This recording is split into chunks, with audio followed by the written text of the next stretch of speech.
Everyone knows the Great Wall of China, but hidden in the Aravalli hills of Rajasthan, there is a massive stone wall that stretches for around 36 kilometers.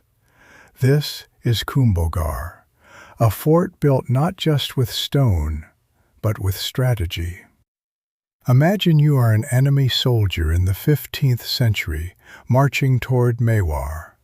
From far away, the fort looks silent, but the closer you get, the more dangerous it becomes. The path is steep, the air is dry. Your army cannot move freely. Every turn slows you down. Every climb drains your strength. And from the high ridges, defenders can see your movement long before you reach the gates. This was the genius of Kumbhalgarh. It did not depend on one wall alone. It used geography as defense. The Aravalli Hills, narrow approaches, high viewpoints, thick walls, and controlled gateways all work together like one military system.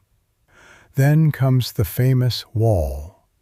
It does not run straight like a city boundary.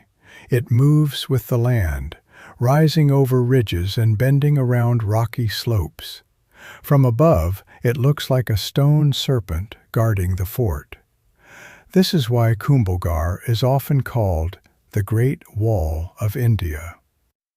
The wall protected more than a palace. Inside the fort were temples, water structures, living spaces, guard posts, pathways, and royal buildings. Near the top stands Badal Mahal, the Palace of Clouds, overlooking the Aravalli Range. Kumbhalgarh was not only a battlefield, it was a complete world built for survival. And in a siege, survival depends on more than bravery. It depends on water. A fort can have the strongest walls, but without water, it becomes a trap for its own people. Rajasthan's hill forts were known for using water harvesting systems, and Kumbhalgarh followed that logic. Water, height, walls, gates, and planning made the fort extremely difficult to attack. Now think like the attacker again. After days of climbing, heat, dust, and pressure, you finally reach the outer defense. But the fort still controls the movement. You cannot send the whole army forward at once. Narrow paths and gateways force soldiers into smaller groups.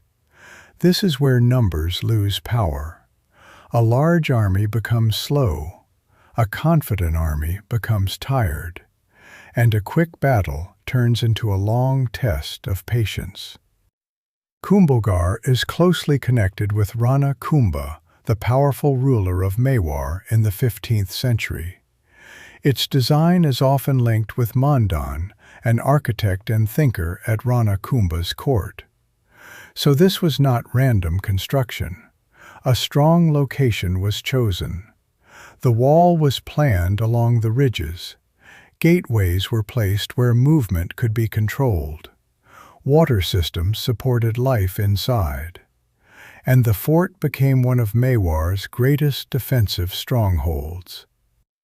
Kumbhalgarh is also remembered as the birthplace of Maharana Pratap, one of the most respected warriors of Indian history.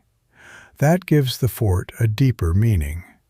It is not just stone and architecture. It is connected with resistance, pride, survival, and the long struggle of Mewar. But we should also avoid false claims. Many people say Kumbhalgarh was never captured. The real history is more complex. In 1578, during Akbar's time, Shahbaz Khan led a Mughal campaign that captured the fort.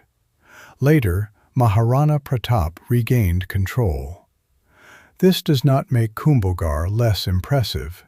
It makes the story more real. Even powerful empires could not ignore it. They had to work hard to take it. When you see Kumbhalgarh today, The wall feels like armor placed on the mountains. It is rough, silent, and massive, not built for decoration, but for control. The fort does not need to shout. Its design speaks for itself. Kumbhalgarh's real brilliance was simple. Use height to watch the enemy. Use distance to tire him. Use gates to control him. Use water to survive him. Use the land to defeat him before the battle even begins. That is why Kumbhalgarh is more than a fort. It is a lesson in ancient Indian defense engineering. Before the enemy could fight the soldiers of Mewar, he first had to fight the land itself. If you like India's hidden forts, ancient engineering, and powerful stories from history, subscribe to Geo Mystic India.